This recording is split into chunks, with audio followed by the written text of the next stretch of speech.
Sometimes you and I go through difficulty because Allah knows something better is coming. Sometimes that better thing that is coming is for you, sometimes it's for somebody else. Sometimes it's not for you, sometimes it's for somebody else. Sometimes the benefit of your difficulty will come back to you, the return will come back to you while you are still alive. Sometimes the return is meant to come back to you after you go back to Allah.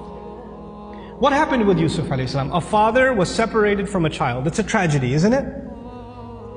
But imagine, if he was never kidnapped, he would never be in the well. If he was never in the well, he would never end up in Egypt. If he was never in Egypt, he would have never grown up there and been thrown into prison. If he was never in prison, he would have never met those two guys he met in prison, whose dream he interpreted. If he never met those two people, one of them who got to live and go back to the king, and when the king saw a dream, a strange dream, he would have never said, wait, I know someone who can help interpret your dream.